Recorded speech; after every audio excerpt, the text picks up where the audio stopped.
देखो, आज ना हम एंजाइना के बारे में पढ़ेंगे। तो एंजाइना है क्या? जैसे मान लो कोई व्यक्ति बताता है कि जैसे मान लो मैंने कोई खबर सुन ली, जैसे बहुत ज्यादा खुशी की या बहुत ज्यादा गम की, तो क्या होता है मेरे लेफ्ट साइड में क्या होता है, सीने में दर्द होने लगता है। या मान लो मैंने कोई काम करा तो क्या होता है मेरे सीने में दर्द होता है लेफ्ट साइड में, ठीक।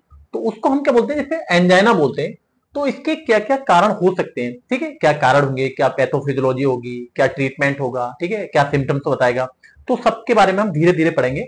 तो सबसे पहले आज जो हम पढ़ेंगे एंजाइना के क्या क्या कारण होते हैं, ठीक है। तो सबसे पहले जो कारण होगा, तो उससे कारण से जानने से पहले थोड़ा सा देख लो, जैसे हार्ट के बारे में हल्का सा देख लो। जैसे हार्ट में कितने होते हैं, 4 चैम्बर होते हैं। ये ऊपर के जो होते हैं 2 एट्रियम होते हैं, यानी कि राइट और लेफ्ट, ठीक है। और नीचे के क्या होते हैं, 2 वेंट्रिकल होते हैं, यानी कि राइट और लेफ्ट, ठीक।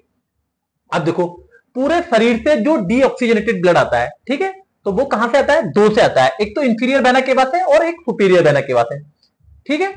और ये ब्लड क्या आएगा, राइट एट्रियम में आएगा, राइट एट्रियम से, ठीक है, लेफ्ट एट्रियम, सॉरी, वेंट्रिकल में, राइट वेंट्रिकल में आएगा। और राइट वेंट्रिकल कैसा करेगा, पंप करेगा ब्लड को, किसके थ्रू, पल्मोनरी आर्टरीज के थ्रू। एक सिंगल आर्टरीज है जिसमें क्या होता है, डीऑक्सीजनेटेड ब्लड होता है। और ये लंग्स में जाएगा, ठीक है, ऐसे मैंने समझाने के लिए बना दिया है इस तरह से, ठीक है।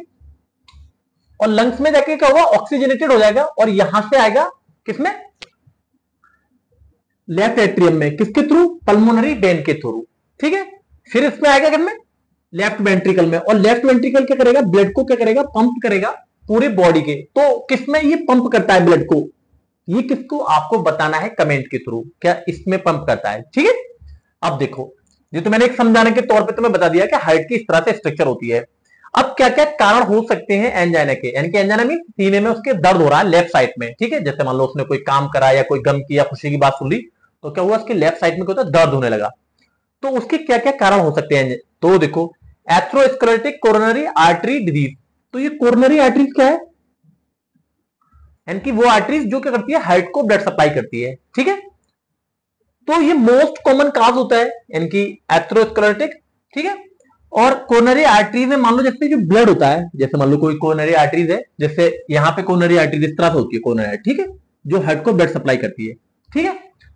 तो कोरोनरी आर्टरीज में जो ब्लड आ रहा है उसमें क्या हुआ, जैसे कोलेस्ट्रॉल, जैसे मान लो बहुत तली भुनी चीजों का ज्यादा सेवन करता है, ठीक है, ट्राइग्लिसराइड, इसकी मात्रा क्या है, बढ़ जाए, ठीक। या मान लो ऐसा कोई व्यक्ति जो स्मोकिंग करता है, तो स्मोकिंग में क्योंकि केमिकल्स होते हैं स्मोकिंग के अंदर। या मान लो ऐसा कोई व्यक्ति जिसको डायबिटीज या हाइपरटेंशन की शिकायत रहती है और उसका लाइफस्टाइल कैसा है, पूरे दिन बैठा रहता है, यानी कि बिल्कुल भी फिजिकल एक्टिविटी नहीं होती। तो इन सब के होने के बावजूद, ठीक है। अब देखो, जैसे मान लो हाइपरटेंशन है या मान लो उसने बीड़ी पी, तो उसके अंदर जो केमिकल होता है वो क्या करता है, जो कोरोनरी आर्टरीज होती है, जी मैंने क्या बना रखी है, आर्टरीज बना रखी है। कोई सी भी आर्टरीज होती है उसकी 3 लेयर्स होती है। सबसे आउटर जो होती है वो फाइब्रस की होती है, फिर बीच वाली जो लेयर होती है ये वाली, ये मस्कुलर होती है। और सबसे इंटरनल लेयर जो होती है वो एंडोथेलियल की होती है, एंडोथेलियल, ठीक है। तो ये क्या होती है, बहुत थिन होती है। अब मान लो जैसे बीपी उसे बहुत ज्यादा रहता है, या मान लो कोई बीड़ी पीता है, तो उसकी वजह से क्या होगा, जो एंडोथेलियल की लेयर है इसमें क्या होगी, इंजरी हो जाएगी। और इसके अंदर क्या होगा, मैंने पहले से बता रखा है, यानी कि कोलेस्ट्रॉल या ट्राइग्लिसराइड की मात्रा बहुत ज्यादा हो गई हो कोरोनरी आर्टरीज में जो ब्लड सप्लाई हो रही है, ठीक है। तो ये क्या करेगा, इसके अंदर एंटर करेगा, ठीक। और धीरे धीरे धीरे क्या होगा, इकट्ठा होने लगेगा कोरोनरी आर्टरीज के अंदर। इसको हम क्या बोलते हैं, एथ्रोस्क्लेरोसिस बोलते हैं, ठीक है। अब देखो, ये कोरोनरी आर्टरीज क्या करती है, ब्लड सप्लाई करती है हार्ट के लिए, ठीक। अब मान लो किसी व्यक्ति ने कोई काम करा तो क्या होगी, ब्लड की जो सप्लाई नीड होगी वो बढ़ जाएगी। अब पहले तो क्या इतना एरिया था जो ब्लड को सप्लाई कर रहा था, यानी कि इतना एरिया खुला हुआ था। अब क्या हुआ, जब इसमें कोलेस्ट्रॉल डिपॉजिट हो गया तो कितना एरिया रह गया, इतना सारा एरिया, ठीक है। तो क्या होगा, जो ब्लड है वो कम होगा, यानी कि हार्ट को पहुंचेगा। इससे क्या होगा, मान लो सीने में उसके दर्द होने लगेगा, ठीक। तो एक तो ये वाला कारण हो गया। और करें तो क्या कारण हो सकता है, जैसे कोरोनरी आर्टरी स्पाज्म। स्पाज्म मतलब क्या होता है, सुकड़ जाना कोरोनरी आर्टरीज का। कोरोनरी आर्टरीज का होती है जो हार्ट को ब्लड सप्लाई करती है।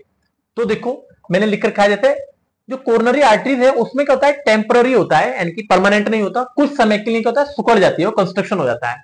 मोस्टली कब होता है, सुबह में या मिडनाइट, उस समय होता है।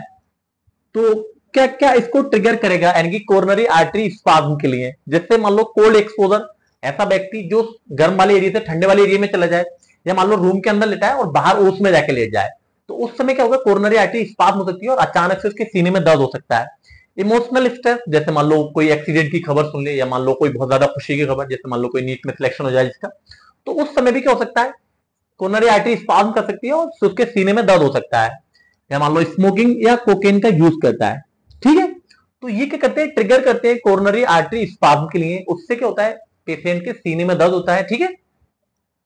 तो देखो मैंने थोड़ा सा डायग्राम बना रखा है, ये क्या है, हार्ट है और इसको कोरोनरी आर्टरीज क्या करती है, ब्लड सप्लाई करती है। तो ये क्या है, देखो स्पाज्म को शो कर रहा है, इस तरह से सिकुड़ गई है, और ये क्या है, जिसमें कोलेस्ट्रॉल डिपोजिट हो जाता है, इसको हम क्या बोलते हैं, एथेरोस्क्लेरोसिस।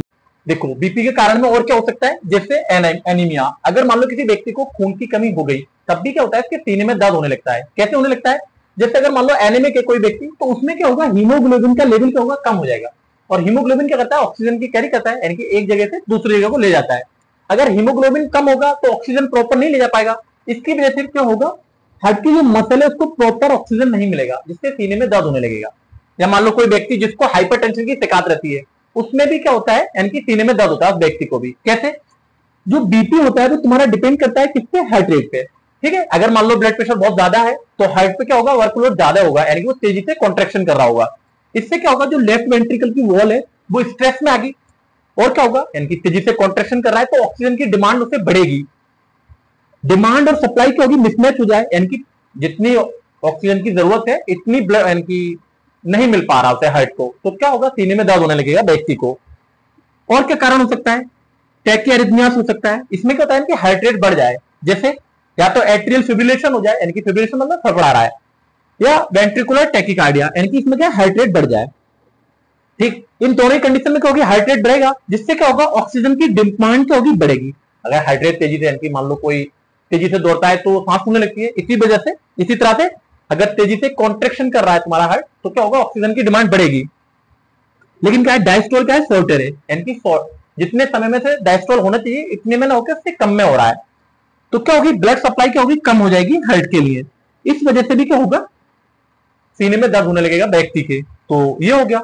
और क्या कारण हो सकते हैं एंजाइना के, जैसे हाइपरट्रोफिक कार्डियोमायोपैथी। ये क्या है, ऐसे तुमने सुना होगा कि उसका दिल का साइज बढ़ गया या हार्ट का साइज बढ़ रखा है। तो क्या है, जैसे हार्ट की मसल क्या होगी, एबनॉर्मल थिकनिंग हो जाएगी, यानी कि हार्ट की जो मसल है वो थोड़ी सी मोटी हो जाएगी, स्पेशली कौन सी, इंट्रावेंट्रिकुलर सेप्टम, यानी कि दो होते हैं, एक ट्रिम होता है, नीचे वेंट्रिकुलर होता है, तो दोनों वेंट्रिकल को जो सेपरेट कर रहा होता है, तो उस वाले का क्या थिकनिंग हो जाए, तो जो थिक जो मसल है वो कंप्रेस करेगी कोरोनरी आर्टरीज के लिए। कोरोनरी आर्टरी क्या होती है, जो हार्ट को ब्लड सप्लाई करती है। तो ऑब्स्ट्रक्शन के दौरान क्या होगा, ब्लड ऑब्स्ट्रक्शन होगा, यानी कि ब्लड फ्लो के दौरान, और इसके दौरान क्या होगा, सीने में दर्द होगा उस व्यक्ति को, ठीक। कार्डियो एम्बोलिज्म क्या होता है, कभी कभी ब्लड का थक्का जम जाता है, और ये क्या करता है, क्लॉट क्या होता है, हार्ट की कोरोनरी आर्टरीज में चला जाता है, जिससे क्या होगा, उसको ब्लड सप्लाई प्रॉपर नहीं मिलेगी, तब भी क्या होगा, सीने में दर्द होने लगेगा। या एओर्टिक स्टोनोसिस हो गई किसी व्यक्ति को, तो ये सब क्या है, इसके कारण है, यानी कि एंजाइना के, सीने में दर्द होने के। इसके बाद हम सिम्टम पढ़ेंगे, फिर इन्वेस्टिगेशन पढ़ेंगे, और फिर क्या मैनेजमेंट है वो पढ़ेंगे। तो ठीक है, इसको बताओ।